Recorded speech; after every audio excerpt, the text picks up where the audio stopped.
Before this video begins, I want to give a shout out to this man right here. Okay,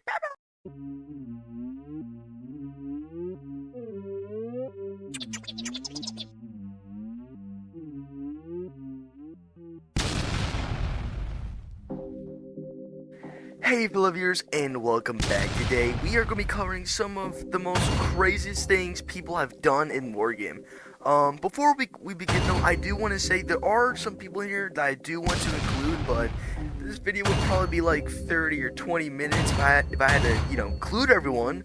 So I just thought, hey, I'll just do 4 random people, and yeah. Without further ado, let's get into our first person. Just drop in and just smack the lip. Whoop-ah! Drop down, snap. Ah! Alright, so the first person I want to talk about is Gallio. You might know them for the channel AE Deluxe Edition or for their iconic jousting helmet, but I want to talk on them because they did something on their channel quite crazy. Now, you might be familiar with the Dark Guardian, and it's a boss, yada yada. Now, what if I told you this guy right here, defeated him 100 days in a row for a video without rest for 100 days? That is a lot of days, and that is wow. I couldn't do that. I mean with my upload schedule, I don't even think I could do that. But yeah, I just want to mention him because like this was like kind of crazy. Yeah, like I said, there is no way I would be able to do this. This would kill me. And I just want to give a shout out to him. And on day 100, Kuro was even there. So, yeah, that was pretty cool. And, yeah.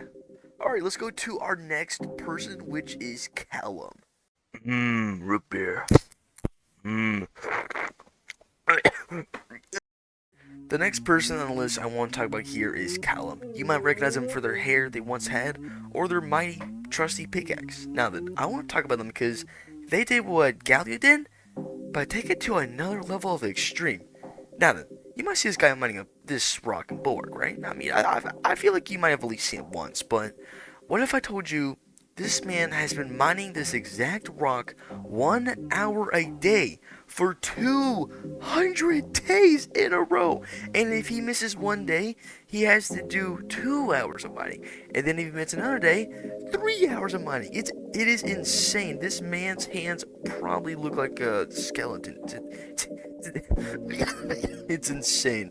Turning into Heisenberg. What is wrong with me? Anyways, yeah, I just want to just quickly mention these two because these guys push the limits of a player's patience and mental capacity for repeating stuff like this. This is really insane. Anyways, let's go into our next person.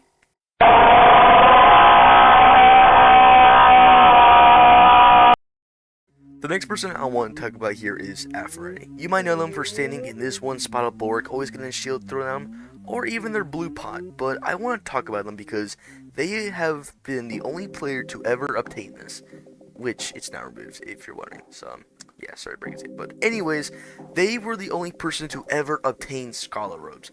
This was an item you could only get in the filter, but it was a really, really rare chance. What's a trance? I'm trekking along. It was a really rare chance to get from the filter, and he was the only player to ever get it. 2 reasons. 1, he was really good at PvP, so it was easy winning filters. And 2, he made sure no one else would win, so only he could have it.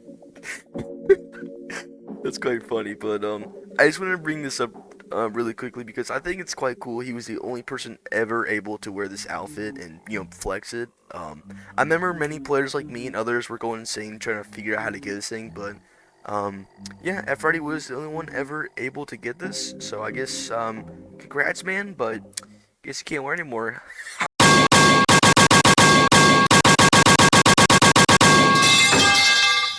The last person I want to talk about here is Scoundrel. Now, this person was able to get an item into the game through, well, fan art. If you don't know what I'm talking about, I'm referring to the bird skull. If you don't know, before it was added, the bird skull was made by this guy, Scoundrel, and a lot of people really love this hat.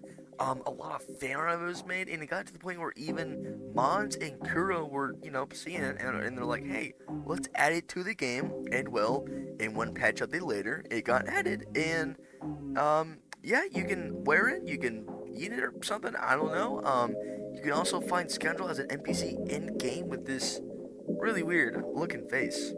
That's a weird looking face if I've ever seen one. Maybe one day we can get a thunderbolting in Lorgim, but I don't know. But with that, that is 4 people I wanted to talk about in this video. And in a way, just kind of like highlight what they've done in a way. Um, and like I said, there's other people that I would mention, but if I mentioned every single one, this video would be like 30 minutes long. And I don't know if my storage can handle that. But I just want to, just give a shout out to these 4 guys. Congrats on doing really cool stuff in lore game.